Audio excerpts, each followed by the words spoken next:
আগামী 26শে জুলাই থেকে শুরু হবে 133তম ডুরান্ড কাপ। চলবে 31শে আগস্ট পর্যন্ত। এবারে ডুরান্ড কাপের দায়িত্ব পেয়েছে জামশেদপুর। গতবার ডুরান্ড কাপ হয়েছিল কলকাতাতে।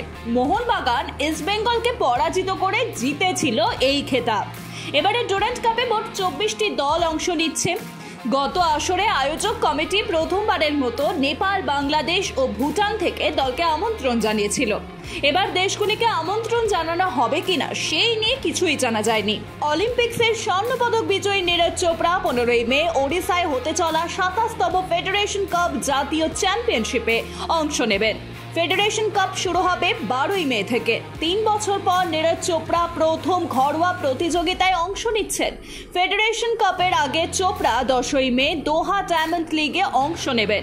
নীরজ চোপড়া বলেছেন, আমার লক্ষ্য অলিম্পিক্সের শিরোপা ধরে রাখা, তবে 90 মিটারের বাঁধ ভাঙতেও এটি আমার কাছে অনেক অর্থবহ হবে।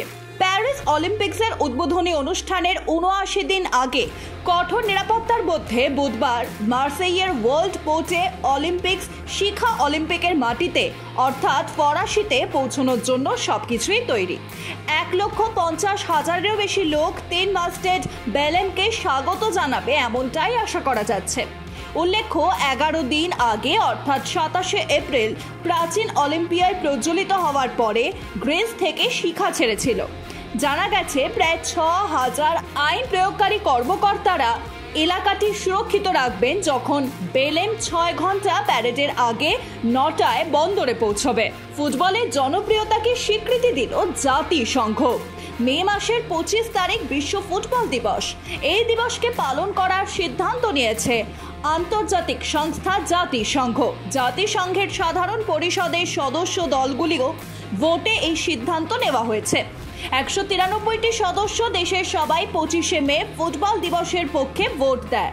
25শে মে তারিখটি বেছে নেওয়ার পেছনেও একটা ইতিহাস রয়েছে, কারণ 1924 সালের 25শে মে প্যারিসে গ্রীষ্মকালীন অলিম্পিকে ফুটবল শুরু হয়েছিল। তাই দিনটিকে বিশেষভাবে স্মরণ করতে বিশ্ব ফুটবল দিবস হিসেবে ঘোষণা করেছে জাতিসংঘ। রাজনীতি করতে এসে এক সপ্তাহের মধ্যেই ডিগবাজি খেলেন ইংল্যান্ডের প্রাক্তন বোলার মন্টি প্যানেসার। তিনি নির্বাচনে দাঁড়ানোর ঘোষণা করার এক সপ্তাহের মধ্যেই সরে দাঁড়ালেন। প্যানেসার ক্রিকেট ক্যারিয়ারের ইতি টানার পর রাজনীতিতে নাম লিখিয়েছিলেন। যুক্তরাজ্যের সাধারণ নির্বাচনে প্রার্থী হওয়ার ঘোষণাও দিয়েছিলেন। তবে সেই ঘোষণার 7 দিন পার হতেই নির্বাচন থেকে সরে দাঁড়ালেন এই ক্রিকেটার। প্লে অফের দৌড়ে সবার আগে বাদ পড়ল মুম্বাই ইন্ডিয়ান্স। বুধবার রাতে সানরাইজার্স হায়দ্রাবাদ ও লখনৌ সুপার জায়ান্টসের ম্যাচ শেষে হার্দিক পান্ডিয়া বাহিনী মুম্বাইয়ের বিদায় নিশ্চিত হয়ে গেল। এদিকে মুম্বাইকে হারিয়ে হায়দ্রাবাদ 14 পয়েন্ট নিয়ে এখন টেবিলে 3 নম্বরে আছে, আর 16 পয়েন্ট করে নিয়ে প্রথম ও দ্বিতীয় স্থানে আছে যথাক্রমে কলকাতা নাইট রাইডার্স ও রাজস্থান রয়্যালস। 12 পয়েন্ট করে পেয়ে 4-এ আছে চেন্নাই সুপার কিংস, 5-এ দিল্লি ক্যাপিটালস ও 6-এ আছে লখনৌ। আর 2 ম্যাচ হাতে রেখে 8 পয়েন্টধারী মুম্বাইয়ের পক্ষে এই 3 দলকে ধরা সম্ভব। তবে এদের মধ্যে লখনৌ ও দিল্লির মুখোমুখি একটি লড়াই রয়েছে, আর এখানে যে কোনো একটি দল অন্তত 1 পয়েন্ট পাবে। সুতরাং 13 পয়েন্টধারী কোনো দলকে ধরা সম্ভব হবে না মুম্বাইয়ের। অর্থাৎ মুম্বাই বাকি 2টি ম্যাচে জিতলে তাদের পয়েন্ট হবে 12। তবে শেষ 4 দলের নাম লেখাতে পারবে না মুম্বাই। 40 বছর পর ফুটবলে অলিম্পিক্সে সোনার পদক জিততে উন্মুখ হয়ে আছেন ফ্রান্সের প্রেসিডেন্ট ইমানুয়েল ম্যাক্রো। রাষ্ট্রপ্রধান হয়েও তিনি অলিম্পিক্স নিয়ে বেশ মাথা ঘামাচ্ছেন।